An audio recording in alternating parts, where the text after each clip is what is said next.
بسم الله الرحمن الرحيم ونعوذ بالله من شرور أنفسنا وسيئات أعمالنا من يهده الله فلا مضل له ومن يضلله فلا هادي له وأشهد أن لا إله إلا الله وحده لا شريك له إله الأولين والآخرين وأشهد أن محمدا عبده ورسوله اللهم صل وسلم وبارك على محمد وعلى آله وأصحابه ومن اهتدوا بهداه إلى يوم الدين أما بعد Allahumma inna nas'aluka khaira ma fi hadhihi al-lailah wa khaira ma ba'daha wa na'udzu bika min syarri ma fi hadhihi al-lailah wa syarri ma ba'daha.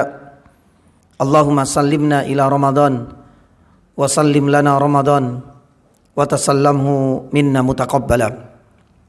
Jamaah dan ikhwan sekalian dirahmati Allah, alhamdulillah malam hari ini Allah Subhanahu wa taala masih berikan kesempatan untuk melanjutkan kembali bagian yang terakhir dari hadis yang ke-9. Ada beberapa faedah yang belum kita tuntaskan pada pertemuan sebelumnya. Di hadis yang ke-9 dari riwayat Abi Bakrah Nufai ibn al-Harith radhiyallahu taala anhu, Nabi SAW menceritakan ketika ada dua orang yang bertemu, idzal taqal muslimani, keduanya adalah sama-sama muslim, bisayfihima, tapi pertemuan ini bukan untuk bertegur sapa, atau mungkin barangkali karena ada kepentingan dan hajat tertentu, tapi kepentingannya adalah untuk duel sampai mati bisayfihima. Nabi SAW kemudian menyampaikan al-qatilu wal maktulu finnar, yang membunuh dan yang dibunuh kedua-duanya masuk neraka. Dari hadis inilah kemudian kita sampaikan dahulu beberapa faedah. Yang pertama dulu tentang biografi singkat dari perawi ini. Kemudian yang kedua, amalan tergantung dari niatnya, karena siapa sangka niat buruk itu memberikan pengaruh yang besar hingga bisa mengantarkan seseorang ke dalam neraka sebagaimana di dalam hadis ini. Kemudian yang ketiga, dulu kita sampaikan bahwasanya membunuh jiwa pada dasarnya itu termasuk dosa besar karena ada beberapa riwayat dan dalil yang sudah kita sampaikan. Pun demikian dengan yang keempat, yakni jamaah yang dirahmati Allah, kita sampaikan dulu jenis-jenis apa? Dosa besar atau jenis-jenis pembunuhan, baik itu pembunuhan yang dibolehkan secara syarak ataupun pembunuhan yang diharamkan menurut syar'i. Adapun yang kelima, itu adalah pertemuan yang terakhir dulu, adalah tentang petaka, bahaya yang ditimbulkan dari pembunuhan jiwa tanpa alasan yang disyariatkan. Banyak hal dulu yang kita sampaikan, mulai Allah Subhanahu wa taala memberikan ancaman berlapis, yakni 5 ayat atau 5 ancaman. Kemudian disebutkan di antara petaka, orang yang membunuh jiwa tanpa alasan yang dibenarkan itu akan dilipat gandakan dosanya di akhir surat Al-Furqan. Pun demikian, orang yang membunuh jiwa itu dianggap sebagai genocide, yaitu pembunuhan massal banyak jiwa. Allah Subhanahu wa taala yakni berfirman, yakni bahwasanya siapapun yang membunuh satu jiwa yakni saja, faka'annama qatalan nasa jami'a, seakan-akan dia itu membunuh banyak orang seluruhnya. Karena kalau seandainya Allah Subhanahu wa taala masih berkenan membiarkan orang ini tetap hidup, berarti ada kemungkinan akan beranak pinak, ya, akan memiliki banyak sekali keturunan. Maka kalau seandainya kita bunuh satu orang tersebut, berarti memutus mata rantai. Nah, inilah kata Allah Subhanahu wa taala, faka'annama qatalan nasa yani jami'a. Pun demikian di antara petaka dulu kita sampaikan bahwa dengan membunuh satu jiwa itu termasuk di antara bentuk kedurhakaan yang paling yang besar, bahkan dianggap darah manusia itu lebih spesial, lebih bernilai, lebih berharga daripada Ka'bah yani sekalipun. Dan ini sudah kita sampaikan. Dan di antara petaka yang lain, ya, tidak kita sebutkan semuanya. Di antara petaka yang lain, bahwa orang yang membunuh jiwa selama tidak bertaubat, hal ini akan menjadikan hatinya semakin sempit, dadanya yakni semakin susah untuk bisa menerima cahaya yakni hidayah dan Islam. Dan ini adalah salah satu di antara efek psikis, ya, yang dialami bagi orang-orang yang membunuh jiwa tanpa dibarengi dengan sifat taubat. Adapun hari ini kita akan lanjutkan faedah yang ke-6 biidznillah taala. Ada 6, 7, 8 dan 9. Menyisakan 4 dan mudah-mudahan bisa kita tuntaskan hari ini. Ini masuk ke faedah yang ke-6. Faedah yang keenam ini kita kaitkan dengan kondisi Nabi Musa alaihissalam. Ya, Nabi Musa alaihissalam ini kan diklaim atau dituduh sebagai nabi yang pernah berbuat dosa besar, yaitu membunuh jiwa. Di faedah yang keenam inilah kita akan buat judul, apakah pembunuhan yang pernah dilakukan oleh Nabi Musa termasuk dosa besar, termasuk pembunuhan yang tidak dibenarkan secara syarak. Ini yang perlu kita luruskan. Siapa sangka jamaah dirahmati Allah, orang-orang yang menuduh Nabi Musa telah berbuat dosa besar, itu tidak hanya orang-orang yang tidak suka dengan Nabi Musa. Bahkan di kalangan orang-orang Yahudi pun mereka biasa. Lawang jangankan menuduh Nabi Musa. Terkadang mereka pun suka untuk menolak perintah dan instruksi dari Nabi Musa alaihissalam. Makanya kalau sudah membahas orang-orang Yahud, ini luar biasa sekali. Al-Quran sudah membahas panjang lebar mengenai karakter dan sifat buruk mereka. Bahkan Nabi pun pernah mereka bunuh. Dan ini adalah di antara bentuk kesalahan terbesar, kedurhakaan terbesar orang-orang Yahud dari dulu hingga saat ini. Dan kita bisa saksikan saat ini. Bagaimana mereka suka untuk membatalkan dan mengkhianati perjanjian. Itu berkali-kali. Pun demikian mereka adalah orang-orang yang tidak menghargai beberapa ayat-ayat di dalam Taurat.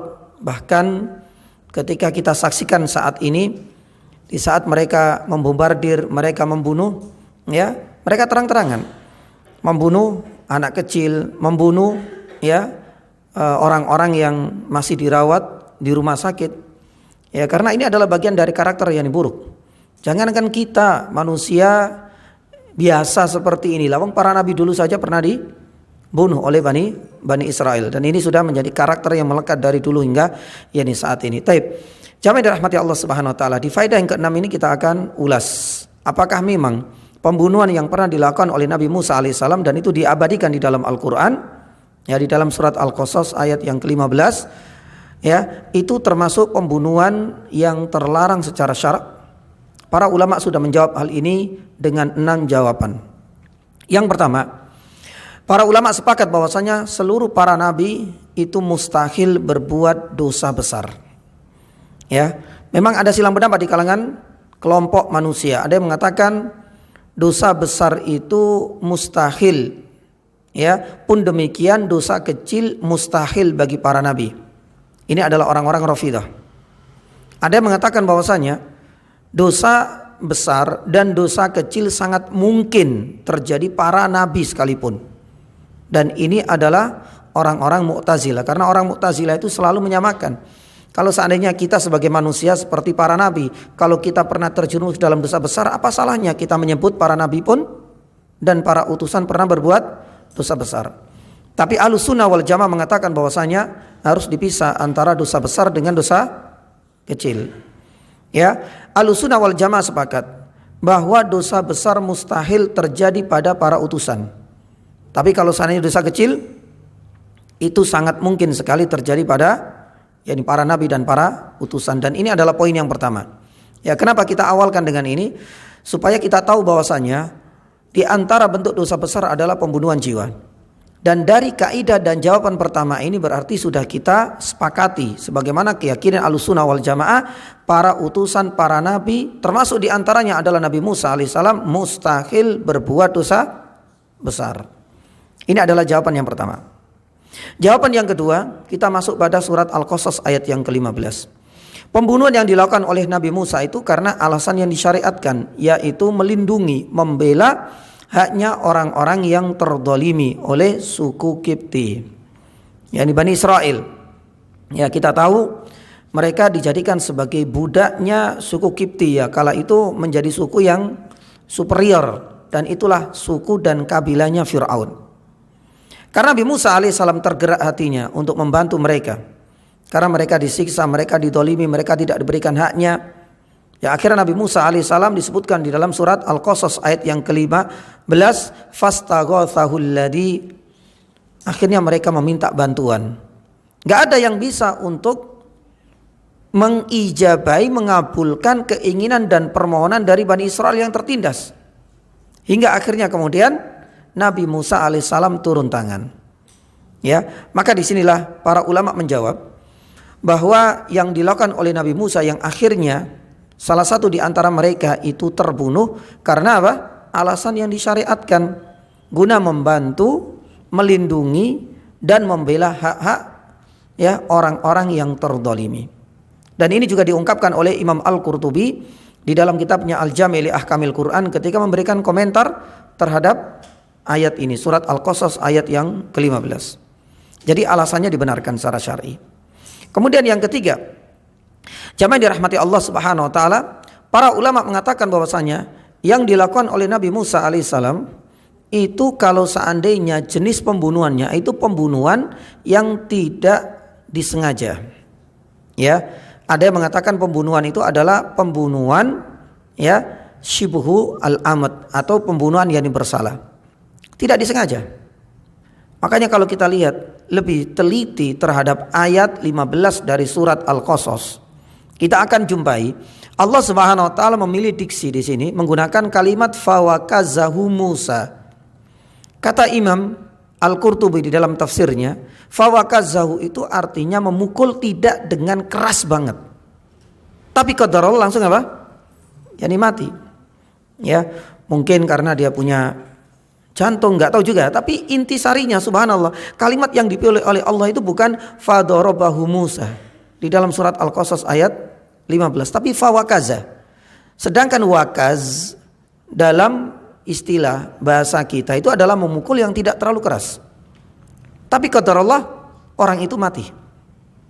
Maka disinilah yang dijadikan sebagai acuan oleh para ulama ilmu fikih dan ilmu tafsir bahwasanya yang dilakukan oleh Nabi Musa itu memang ada niat untuk melukai, meskipun tujuannya membela, melindungi orang-orang yang terdolimi. Ya, yang namanya melindungi kan tidak hanya diam, tidak hanya sebagai ya istilahnya kita itu kanvas, dipukuli tok, dibela, pokoknya saya menjadi apa? Menjadi bempernya, tidak. Tapi dia juga berusaha untuk menangkis dan juga berusaha untuk membalas. Lah pembalasan inilah Al-Quran menyebutkan kalimat fawakaza, memukul dengan tidak keras, tapi qadarullah yani mati. Maka oleh karena itu jamaah dirahmati Allah Subhanahu wa taala, para ulama menyimpulkan bahwasanya niat ada untuk melukai, tidak sampai terbesit Nabi Musa alaihissalam itu membunuh jiwa dan mengalirkan yani darah bagi suku Kipti tersebut. Maka di sini yang perlu kita yani fahami. Kemudian yang keempat yani jamaah dirahmati Allah, setelah kejadian ini ya, Nabi Musa alaihissalam langsung meminta ampunan dan banyak beristighfar kepada Allah. Kita bisa melihat di ayat yang berikutnya, di ayat yang ke-16 surat Al-Qasas. Qala rabbi inni dhalamtu nafsi faghfirli faghfaralah. Ketika Nabi Musa alaihissalam setelah berbuat itu, meskipun untuk tujuan yang dibenarkan secara syariat, beliau langsung kemudian al-luju kembali kepada Allah, meminta ampunan kepada Allah. Allah Subhanahu wa taala langsung kemudian mengampuninya. Ya. Nah, ini adalah di antara etika para nabi, manusia-manusia pilihan. Meskipun apa yang dilakukan itu adalah sesuatu yang dibenarkan secara syar'i, tetap dia merasakan dia telah berbuat dolim. Tapi Allah Subhanahu wa taala Maha tahu apa yang terjadi, apa yang terlintas, apa yang menjadi niatan dari Nabi Musa alaihissalam. Ketika meminta ampun, Allah Subhanahu wa taala langsung menerima ya permintaan maafnya, permintaan ampunannya Nabi Musa alaihissalam. Kemudian yang kelima, jamaah dirahmati Allah Subhanahu wa taala, dan ini sebagai bentuk bantahan kepada orang-orang Yahud. Ya, apa yang dilakukan oleh Nabi Musa ini sama sekali tidak mengurangi kemaksuman beliau, ya, status beliau sebagai seorang nabi. Kenapa kita katakan yang demikian? Karena di antara kebiasaan orang-orang Yahudi, ini jamaah yang dirahmati Allah, ketika ada para nabi, ya, kemudian berbuat kesalahan misalnya, itu langsung dianggap cacat besar, aib besar, dan bisa dikeluarkan dari statusnya sebagai seorang nabi dan seorang utusan. Tapi bagi kita Ahlussunnah wal Jamaah nomor 5, anggap saja ini adalah dosa kecil. Ada satu kesalahan, ya, meskipun punya niatan Meskipun memang untuk alasan yang disyariatkan, tapi kita tetap nyatakan Nabi Musa adalah seorang nabi pilihan, seorang utusan yang dipilih oleh Allah, termasuk satu di antara 5 ulul yani azmi. Enggak sembarangan ini. Ya, dan ini bantahan bagi orang-orang Yahud. Kenapa demikian? Karena orang-orang Yahudi ini jamaah yang dirahmati Allah Subhanahu wa taala, meskipun mereka mengagungkan Nabi Musa, kisah di dalam Al-Qur'an membuktikan banyak yang menolak kemudian melaksanakan perintah Nabi Musa alaihissalam. Salah satunya ketika mereka diminta untuk berjihad. Nah, ini saya sampaikan waktu di Al-Irsyad, ibu-ibu tentang Palestina. Ini ayat yang seringkali diputar balikkan pesan dan fakta yang ada di dalam ayat tersebut. Di mana Allah Subhanahu wa taala menjanjikan udkhulu al-ardal muqaddasah. Tanah yang dijanjikan itu memang itu adalah tanah yang dijanjikan untuk orang-orang Yahudi, orang-orang Bani Israel, dengan catatan mereka harus taat kepada Allah, mereka harus ikut berjihad. Tapi apa yang terjadi? Fadhab anta wa rabbuka, wahai Musa. Ya, ngapain kita berjihad? Kalau seandainya berjihad ya ente saja yang berangkat sama Rabbmu, inna hahuna qaidun. Kita enggak mau ikut jihad. Padahal Allah Subhanahu wa taala memberikan janji dengan syarat. Berarti kalau seandainya syaratnya tidak dilakukan, otomatis janji itu tidak akan diberikan. Tiba-tiba hari ini, dan itu sudah lama sebenarnya ya, puluhan tahun mereka menganggap bahwasanya, maaf sampai masuk ke sini, Palestina itu adalah tanah yang dijanjikan. Padahal kenyataannya apa? Mereka adalah orang-orang yang selama ini tidak taat kepada Allah Subhanahu wa taala. Bahkan kalau kita lanjutkan kajian ini yang cukup panjang. Padahal kalau kita lihat jamaah yang dirahmati Allah, orang yang pertama kali menjadi presiden di sana itu adalah orang ateis. Bahkan ateis itu adalah 45% yang mendominasi atau sekuler. Mereka ini adalah orang-orang yang mendominasi Israel saat ini. Lah bagaimana mungkin kemudian orang-orang yang tidak taat, orang-orang sekuler, kemudian sekarang mengklaim bahwasanya ini adalah tanah yang dijanjikan oleh Allah, ada juga di dalam Al-Qur'an.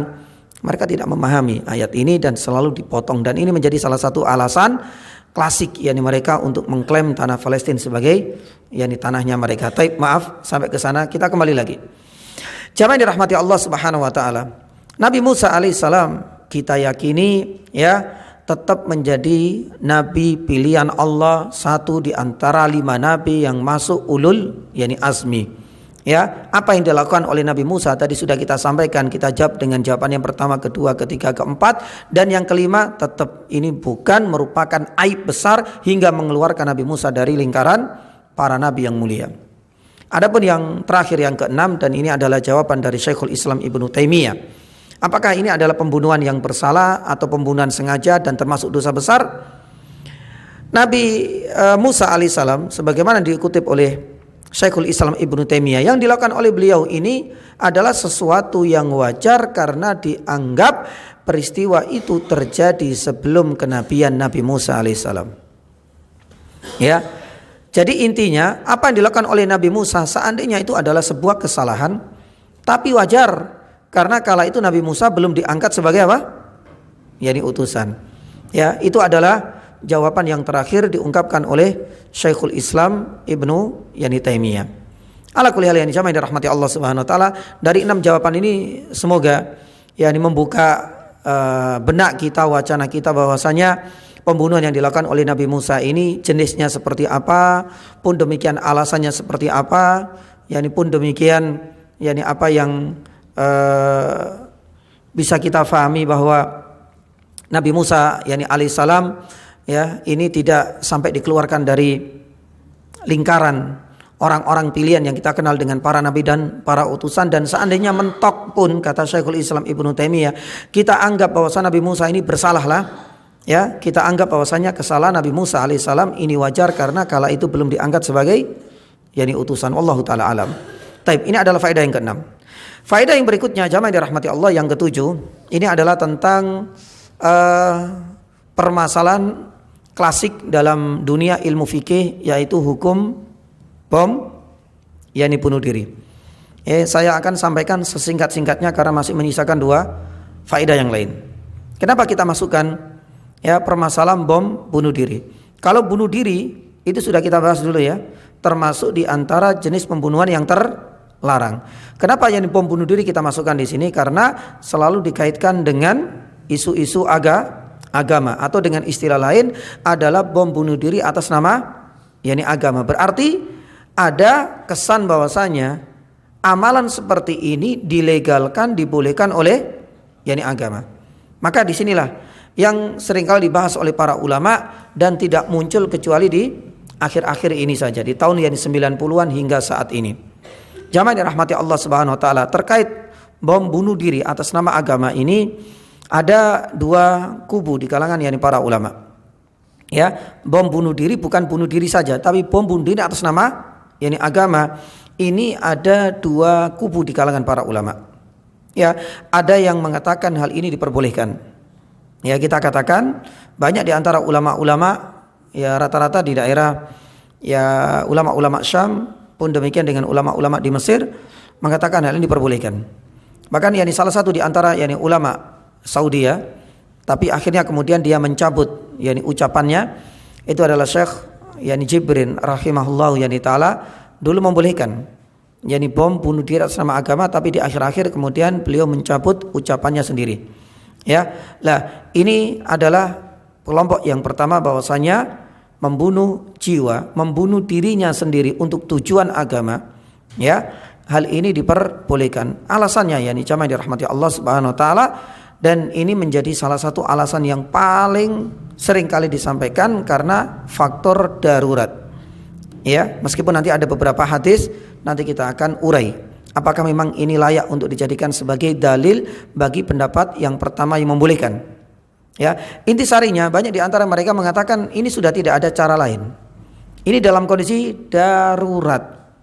Berarti kalau seandainya darurat dalam kaidah fikih itu tubihul mahdurat. Jadi semua yang dilarang kalau seandainya dalam kondisi darurat semuanya menjadi boleh. Dalam kondisi kita kelaparan, ada daging anjing yang sebelumnya haram, ketika kita makan dalam kondisi tersebut menjadi apa? Halal untuk saat itu saja.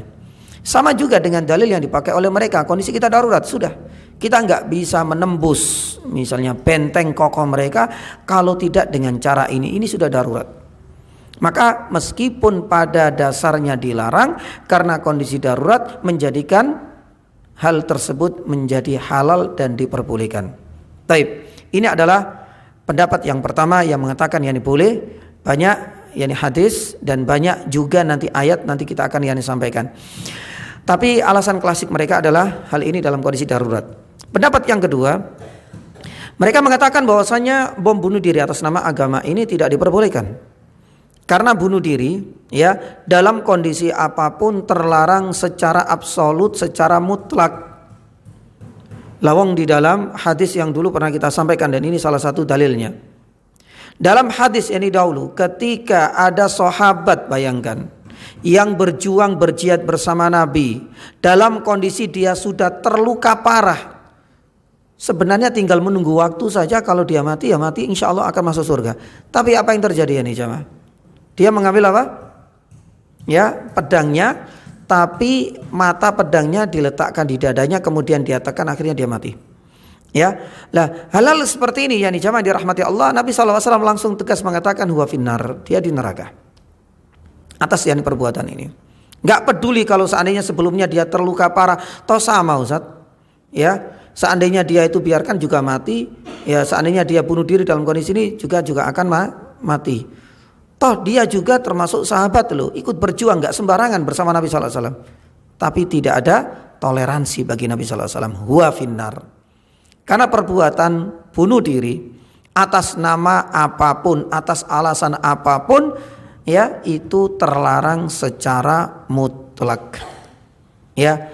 Jamaah dirahmati Allah Subhanahu wa taala, ini adalah di antara 2 pendapat, manakah pendapat yang lebih mendekati kebenaran? Di sini langsung kita masuk pada pendapat yang rajih, pendapat yang kuat. Allah taala alam bisawab. Sebatas apa yang Ya, ini saya dapatkan dan ini adalah bagian dari konsultasi dengan beberapa ustadz-ustadz pun demikian dari beberapa fatwa-fatwa para ulama, bahwa pendapat yang kedua ini adalah pendapat yang lebih mendekati kebenaran. Ya, terlepas ini adalah ijtihad dari para ulama, tapi pendapat yang kedua bahwa bom bunuh diri ya meskipun atas nama ya agama itu terlarang secara mutlak. Apa alasannya? Alasan yang pertama, bahwasanya Nabi Shallallahu Alaihi Wasallam tidak sedikit pun memberikan kerikanan, ya, bahwa membunuh dirinya sendiri itu termasuk dosa besar dan Nabi Shallallahu Alaihi Wasallam memvonis pelakunya di neraka.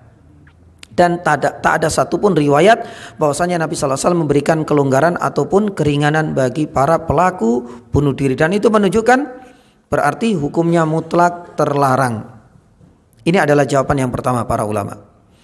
Jawaban yang kedua, ya, ada beberapa riwayat yang dijadikan sebagai alasan bagi kelompok pertama bahwasanya ada kok kisah-kisah yang ya disebutkan bahwa orang-orang yang beriman itu membunuh dirinya. Nah, ini yang kedua, ini kita akan urai. Kisah-kisah apa saja? Kisah yang pertama itu adalah kisah Ashabul Ukhdud. Kalau penasaran dengan kisahnya nanti bisa dilihat dalam tafsir surat Al-Buruj.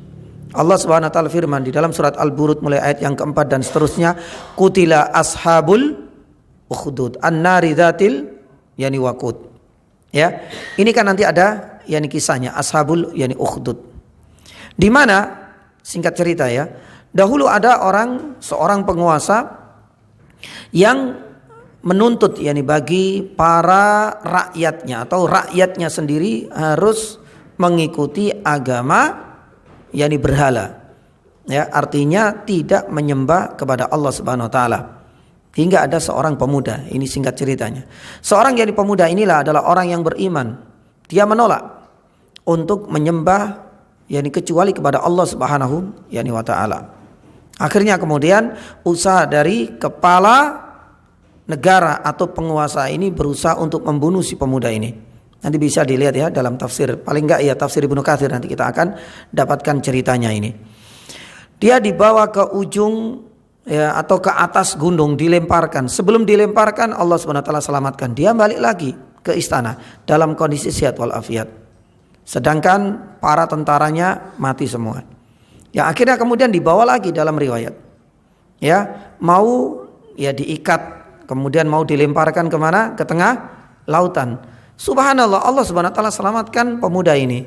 Semua tentaranya mati, terkena ombak yang begitu besar yang akhirnya mereka semua tenggelam. Sedangkan si pemuda ini masih Allah Subhanahu wa taala berikan kesempatan untuk hidup.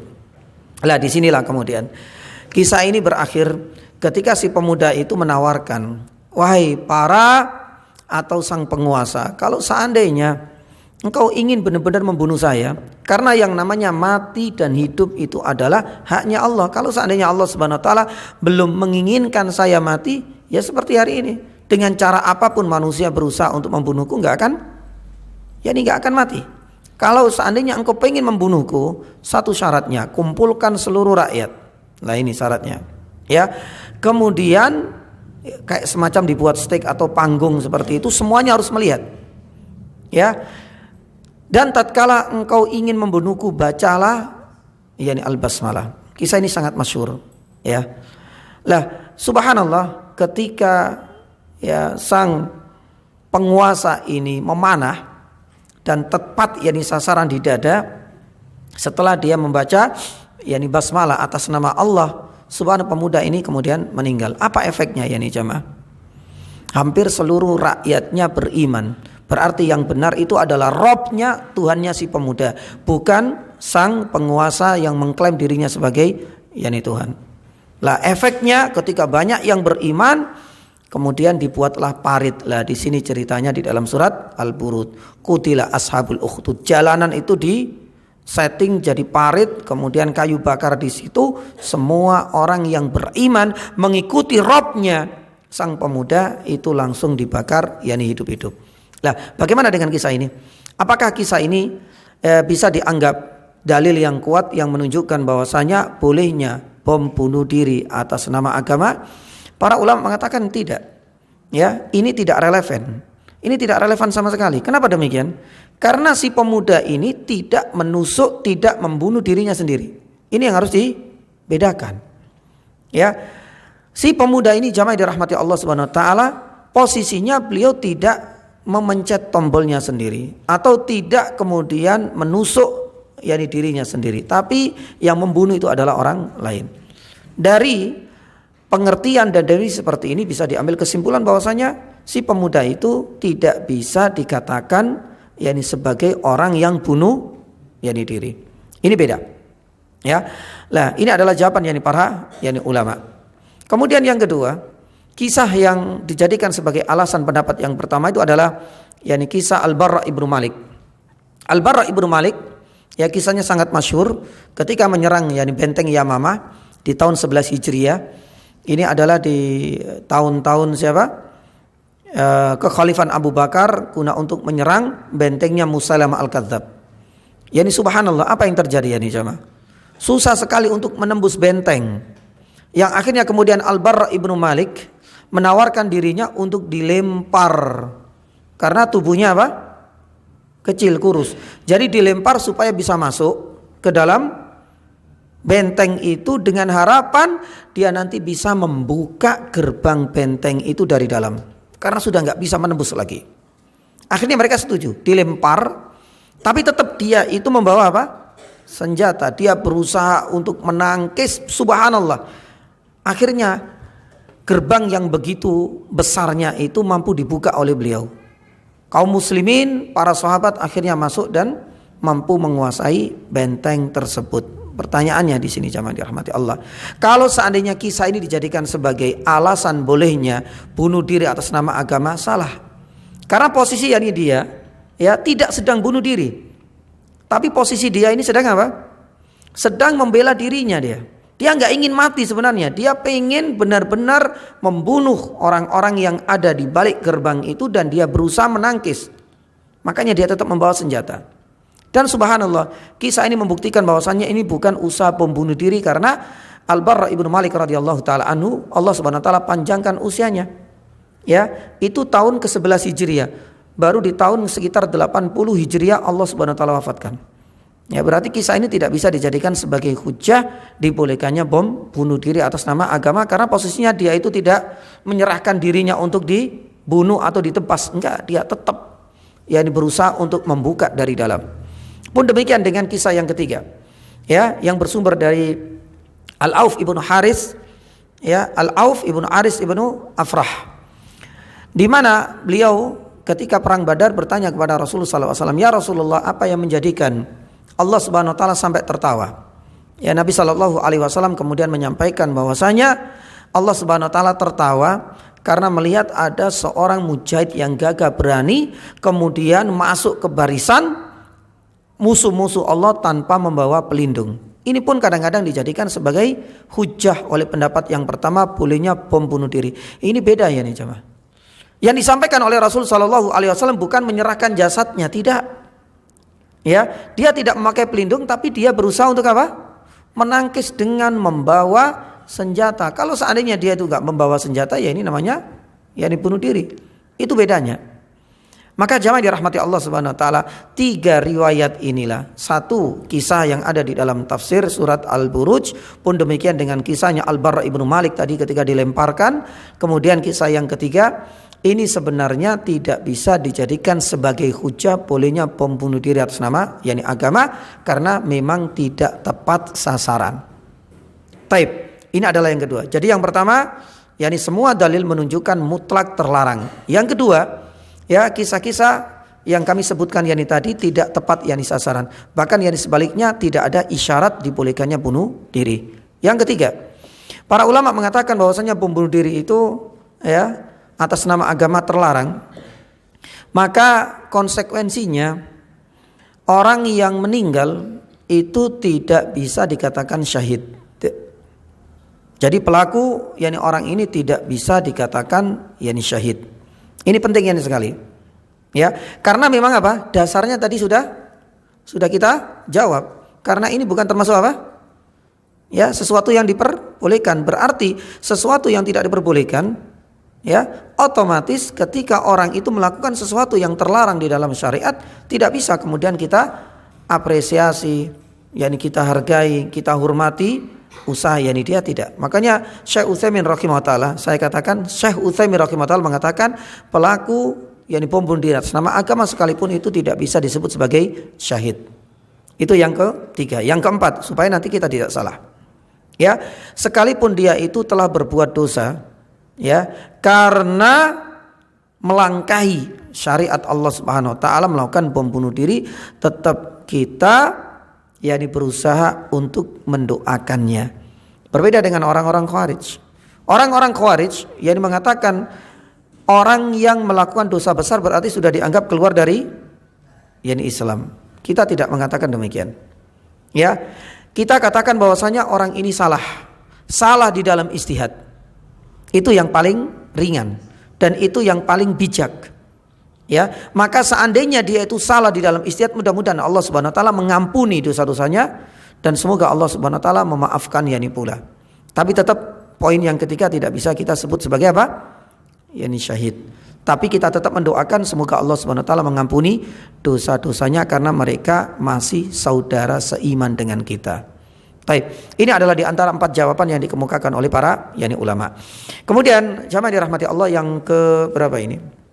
Yang ke-8, yakni faedah yang ke-8. Setelah tadi tentang Nabi Musa kita urai, hukum bom bunuh diri juga sudah kita jelaskan. Yang ke-8 kalau nggak salah, ini adalah berkaitan dengan konsekuensi orang yang sudah bertaubat dari membunuh jiwa tanpa alasan syar'i. Ya, kita sedikit untuk membahas tentang syariat Islam, apa saja sih konsekuensinya bagi orang yang sudah bertaubat. Apakah dengan bertaubat selesai masalah? Dan ini sudah pernah ditanyakan salah satunya pada 2 pekan yang lalu kalau nggak salah. Nah, ada beberapa konsekuensi yang harus difahami. Yani jamaah dirahmati Allah, sekalipun orang itu sudah bertaubat. Karena Ibnu Qayyim rahimahullahu ta'ala menyebutkan bukan hanya dengan taubat urusan selesai. Urusan darah ini besar. Urusan darah ini berkaitan dengan hak-hak yang lain. Makanya Ibnu Qayyim menyebutkan bahwasanya hak bagi si pembunuh itu masih berurusan dengan 3 yakni sisi. Yang pertama, urusan dia dengan Allah Subhanahu wa taala. Maka ketika dia bertaubat dan dengan tulus dan ikhlas, insya Allah ini paling mudah, Allah Subhanahu wa taala akan menerimanya. Tapi apakah dengan taubat ketika dia mengakui kesalahannya di hadapan Allah urusan selesai? Tidak.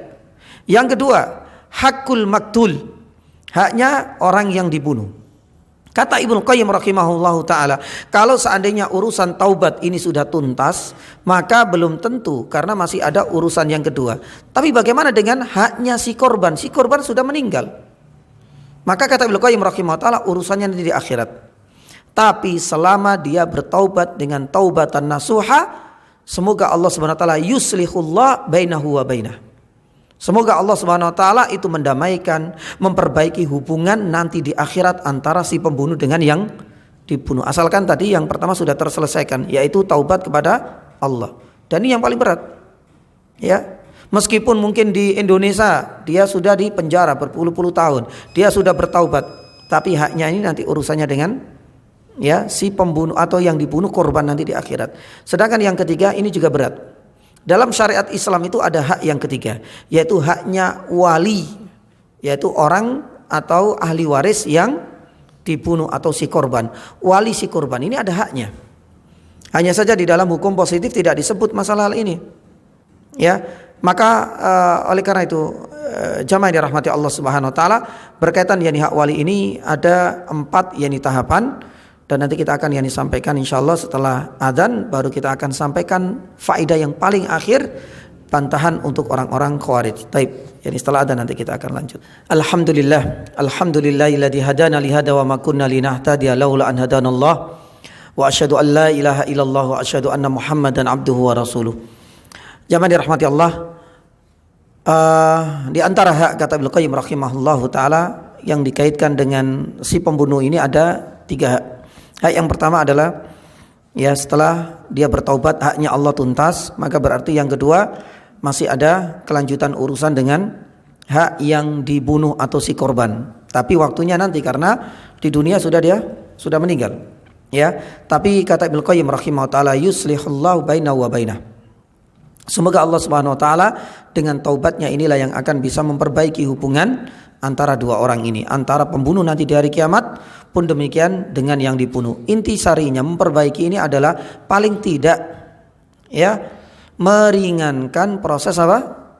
Hisab nantinya. Ya, itu yang kedua. Adapun yang ketiga, hak yang ketiga ini berkaitan dengan apa? Berkaitan dengan sistem pemerintahannya.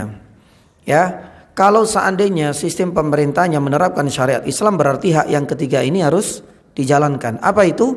Hak yang dimiliki oleh wali si korban. Ini yang ketiga. Ya, jadi wali si korban itu punya hak loh ya terhadap si pembunuhnya. Lah di sini Syekhul Islam Ibnu Taimiyah rahimahullah menjelaskan ada 4 yakni tahapan. Tahapan yang pertama itu adalah al-qisas. Jadi mau tidak mau ya ini adalah hak yang dimiliki oleh wali si korban. Kalau seandainya wali si korban mengatakan sudah saya nggak punya pilihan lagi karena yang dibunuh ini adalah anak saya dan kita semua sepakat hukumannya itu adalah qisas, maka berarti apa? Al-Baqarah ayat 178 ya ayyuhalladzina amanu kutiba alaikumul yakni al-qisasu fil qatla, selesai masalah. Karena ini yang menentukan itu adalah hak bagi si wali.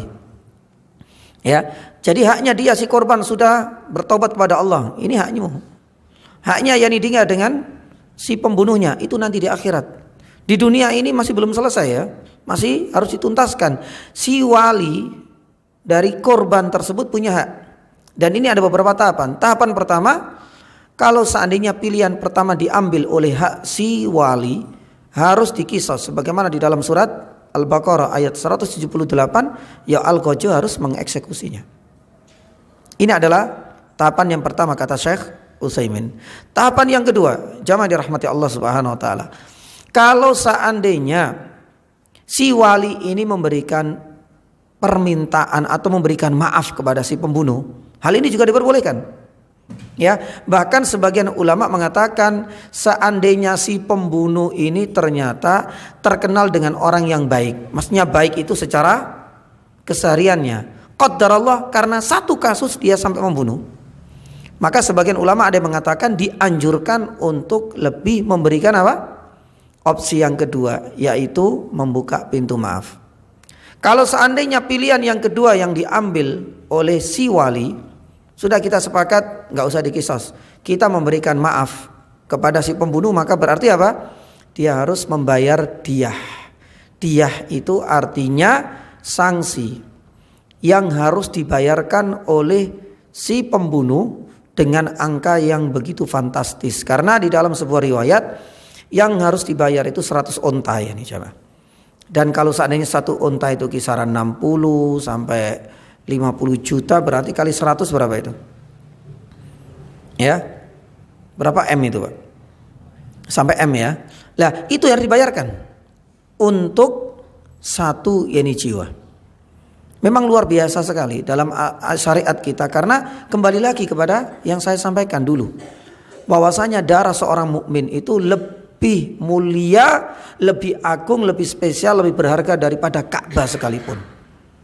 Ya makanya kalau seandainya hukuman qisas itu gugur gara-gara si wali memberikan maaf kepada si pembunuh, masih belum selesai dan belum tuntas urusannya. Harus apa? Membayar diyah. Diyahnya juga berat. Membayar 100 unta atau ya setara dengannya. Kalau seandainya unta nggak ada ya dikuruskan ya ini saja. Ya, dan itu memang sangat berat ya ini sekali. Ini yang kedua.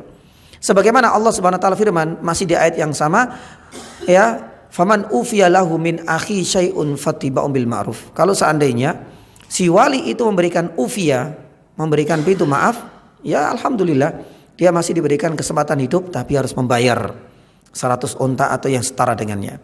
Yang ketiga kata Syekh Utsaimin rahimahullahu yani ta'ala, ya, kalau seandainya si wali itu tidak mengambil opsi pertama, artinya nggak usah dikisos. Yang kedua, kita juga nggak butuh 100 unta, lawang kita ini adalah orang yang paling kaya misalnya.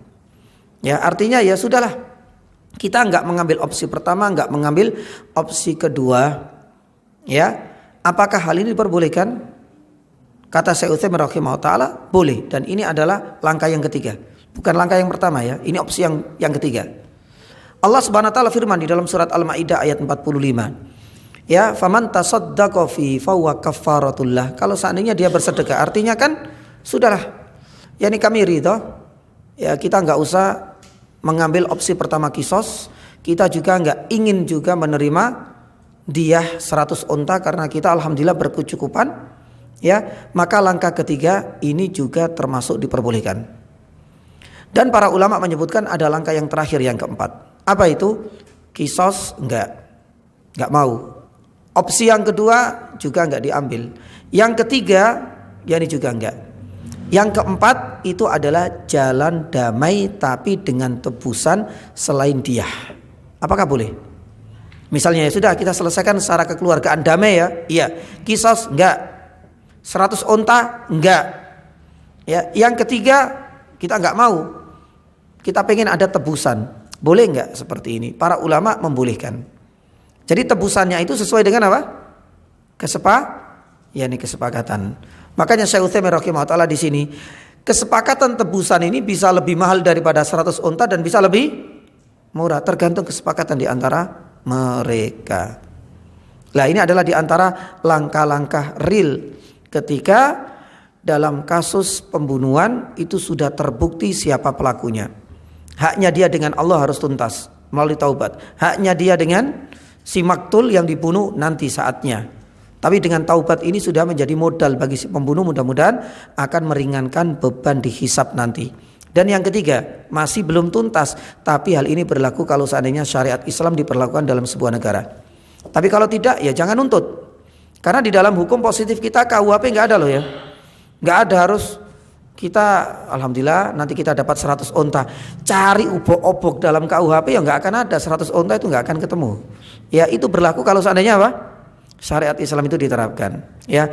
Adapun yang terakhir ya nih jamaah dirahmati Allah Subhanahu wa taala, faedah yang ke-9, ya, hadis ini adalah bantahan telak bagi penyimpangan ya orang-orang Khawarij yang menyatakan bahwa setiap pelaku dosa besar itu dianggap kafir. Ini adalah satu pemahaman yang fatal dan salah. Dan hadis yang kita sampaikan, yang sedang kita bahas ini bantahan bagi orang-orang Khawarij. Kenapa demikian? Karena Nabi SAW mengatakan idzal taqa al-musliman. Nabi SAW masih menyebut kedua orang, si pembunuh dan yang dibunuh itu masih dianggap apa? Muslim. Sekalipun keduanya juga masuk neraka, tapi Nabi SAW masih menganggap mereka Muslim. Ya, berbeda dengan orang-orang Khawarij. Orang-orang Khawarij mengatakan setiap pelaku dosa besar langsung dianggap kafir. Maka hadis ini adalah bantahan, dalil untuk kita, dan ini bantahan untuk mereka. Oleh karena itu jamaah yang dirahmati Allah, selama itu bukan syirik al-akbar, maka sebesar apapun dosa besar itu tidak akan mengeluarkan pelakunya dari Islam, termasuk membunuh jiwa. Ya, banyak dalil. Salah satunya di dalam surat Al-Hujurat ayat yang ke-9, Allah Subhanahu wa taala juga hampir sama dengan hadis ini. Wa in ta'ifatani minal mu'minina tatalu. Ada dua kubu, yang keduanya adalah orang-orang mukmin saling berbunuh-bunuhan. Allah Subhanahu wa taala tetap menyebut mereka semua orang muslim, orang mukmin dalam Hujurat ayat yang ke-9. Pun demikian yang dijamaah dirahmati Allah, dengan kisah ini Nabi SAW sudah menyebut kedua-duanya muslim, meskipun keduanya harus masuk neraka terlebih dahulu. Kemudian yang ketiga di dalam surat Al-Maidah ayat 48, Allah Subhanahu wa taala firman, innallaha la yaghfiru ayyushraka bihi wa yaghfiru ma duna dzalika liman yasha.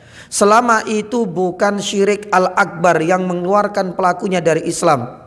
Selain itu, berarti dosa besar masuk enggak dalam syirik? Pembunuhan jiwa termasuk enggak dalam dosa syirik? Tidak. Berarti ada kemungkinan dosa itu masih diampuni oleh Allah Subhanahu wa taala dalam surat Al-Maidah ayat 48. Yang terakhir, paling akhir, yang keempat, yakni jamaah yang dirahmati Allah, sekalipun iqab dan siksa hukuman mereka itu masuk neraka, bagi orang yang beriman itu tidak akan selama-lamanya di mana? Yang di neraka. Dalilnya apa? Ada dua hadis disebutkan di dalam Sahih Bukhari dan hadisnya sahih. Kita tidak meragukan kevalitannya.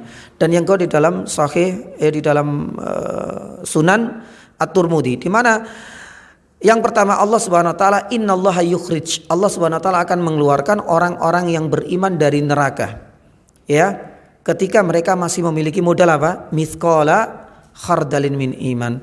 Masih punya sedikit, ya, dalam bahasa itu sebiji sawi dari keimanan. Ini modal dan aset yang paling berharga. Tapi kenapa mereka harus singgah terlebih dahulu ke dalam neraka? Mereka ini di laundry istilahnya, Pak. Mereka dibersihkan dulu. Ya, mereka dicuci dari dosa-dosanya, selesai baru kemudian mereka akan dimasukkan ke dalam surga. Dan itu ada di dalam Sahih Bukhari. Pun demikian di dalam Sunan At-Tirmidzi dan hadisnya juga dihasankan oleh Syekh Albani. Allah Subhanahu wa taala memerintahkan kepada malaikat, bahasanya itu cari obok-obokan penduduk neraka ini. Akhriju, kalau engkau ketemu, keluarkan orang-orang yang masih memiliki sebiji sawi dari keimanannya. Kalau sudah selesai, maka ambillah orang tersebut dalam sebuah riwayat kemudian dicuci dengan air yang dari mana? Dari jannah. Jadi ketika kosong-kosong seperti itu orangnya dimasukkan di air tersebut, dicuci dengan air yang dari surga itu, subhanallah, kemudian kembali seperti sedia kala dan dimasukkan ke jannah, ke surga lah. Ini adalah salah satu di antara beberapa jawaban yang bisa kita jadikan sebagai hujah untuk membantah orang-orang Khawarij, bahwasanya hadis ini, ayat pun demikian, keyakinan Ahlussunnah wal Jamaah mengatakan orang akan ada yang langsung masuk surga, ya, dan itu berlaku untuk orang mukmin, ya. Ada yang masuk neraka dan tidak akan keluar, dan itu orang kafir. Sedangkan yang masuk ke neraka terlebih dahulu kemudian nanti akan masuk surga, dan itu sangat mungkin, dan ini adalah keyakinan Ahlussunnah wal Jamaah karena banyak dalil tadi yang sudah kita sampaikan. Lah kenapa harus masuk neraka? Saya sampaikan juga di Al-Irsyad, ini adalah bukti keadilan Allah Subhanahu wa taala. Ya. Karena nanti kan ada yaumul hisab, ada yaumul mizan. Karena manusia ini kan hanya menghitung secara kasat mata, istilahnya bruto. Kita kan sedekah wis oke, kemudian hajinya juga banyak, seakan-akan dia ini pasti akan masuk surga. Belum tentu, nanti ada hisab. Hisab itu istilahnya dipilah dulu. Ya, apakah ini layak? Oh, ternyata ini penuh dengan apa? Riya sum'ah, berarti enggak masuk. Ya, oh ternyata sekalipun ibadahnya kenceng tapi lisannya lancip misalnya, suka menghibah kepada, lah akhirnya pahalanya dikasihkan kepada siapa? Lah ini kan hisab. Baru kemudian setelah dia membawa seakan-akan banyak, dipilah hisab, baru kemudian ditimbang lagi. Yang keluar neto ternyata kebaikannya berkurang. Lebih berat apanya?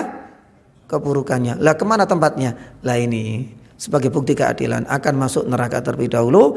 Kalau sudah bersih mereka akan dimasukkan ke surga. Ini adalah al-jam'u bainal adillah. Ini adalah bagian dari menggabungkan dari seluruh dalil-dalil, dan ini adalah pemahaman Ahlussunnah wal Jamaah. Semoga apa yang kami sampaikan, dan ini menjadi sesi yang terakhir dari pembahasan hadis yang ke-9 dan hadis yang ke-10. Mudah-mudahan gak ada udzur. Pekan yang berikutnya kita akan sampaikan hadis yang ke-10 dari riwayat Abu Hurairah tentang keutamaan sholat berjamaah. Sholat berjamaah itu lebih afdal daripada sholat ini sendirilah. Nanti kita akan bahas dari sisi fikihnya, apakah sholat jamaah itu wajib ataukah sunnah, dan apa kaitannya hadis tersebut dengan tema besar yaitu urgensi niat. Nanti ada kata kuncinya di dalam hadis yang disebutkan oleh Imam An-Nawawi kenapa dimasukkan di dalam hadis ini. Wallahu taala alam bisawab. Semoga ada faedahnya. Afan tidak membuka sesi tanya jawab karena waktunya juga sudah habis. Ya, kita tutup dengan doa kafaratul majelis. Wa namtika asyhadu an la ilaha illa anta astaghfiruka wa atubu ilaik. Wa sallallahu ala nabiyyina Muhammadin wa ala alihi washabihi wasallam. Wassalamualaikum warahmatullahi wabarakatuh. Qala rabbi inni zalamtu nafsi faghfir li faghfara lahu innahu huwal ghafurur rahim.